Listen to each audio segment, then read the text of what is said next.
और इधर श्री सुखदेव जी समझा रहे हैं। महाराज एक बार शंकर और गिरिजा कैलाश पर्वत पर बैठी हुई हैं, तो महाराज आपस में बातें कर रही हैं। तो उसी समय गिरिजा ने के सवाल किया है शंकर से, आप हमें ये बताओ राम अवतार के बारे में।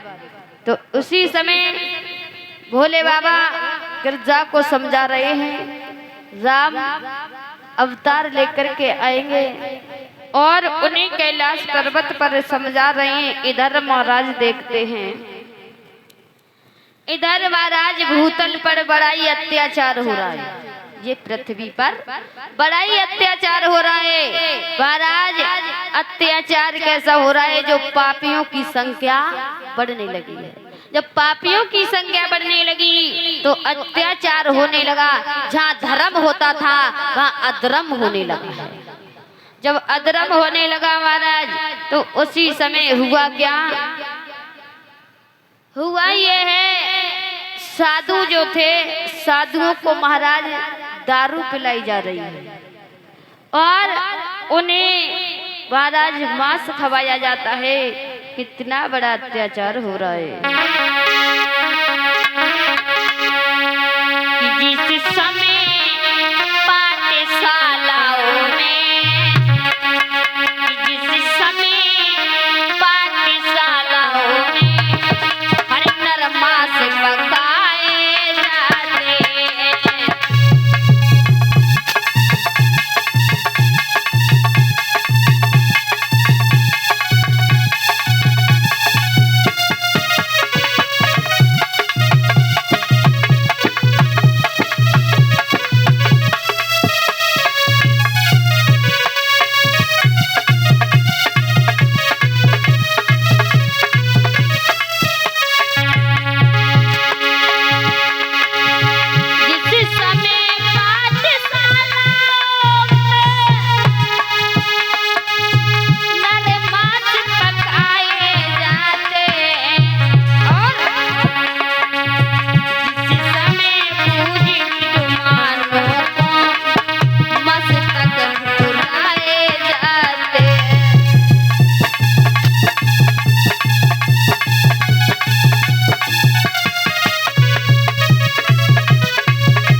दारू पिलाई जा रही है और गौशालाओं में आग लगा जा रही है।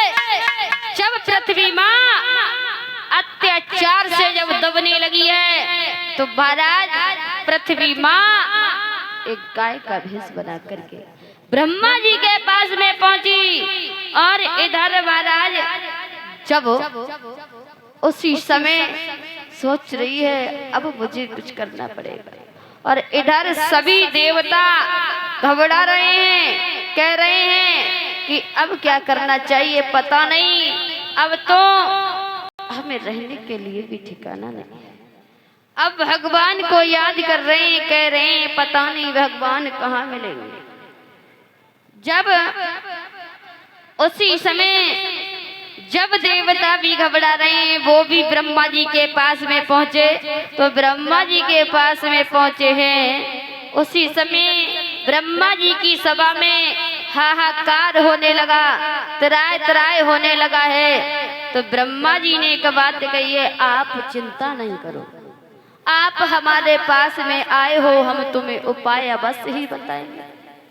और उसी समय ब्रह्मा जी जब समझाने लगे, समझाने के बाद में ब्रह्मा जी कहने लगे चलो हम भी साथ चलते हैं और ढूंढते हैं कि भगवान कहाँ मिलेंगे, कैसे मिलेंगे। महाराज जा रहे हैं, सोचते हुए कह रहे हैं पता नहीं कहाँ मिलेंगे, क्षीर सागर में मिलेंगे या बैकुंठ धाम में मिलेंगे, कहाँ मिलेंगे। उसी समय महाराज जब ढूंढते हुए जा रहे हैं कि प्रभु कैसे मिलेंगे, तो महाराज गोस्वामी तुलसीदास लिखते हैं कि प्रभु कैसे मिलेंगे।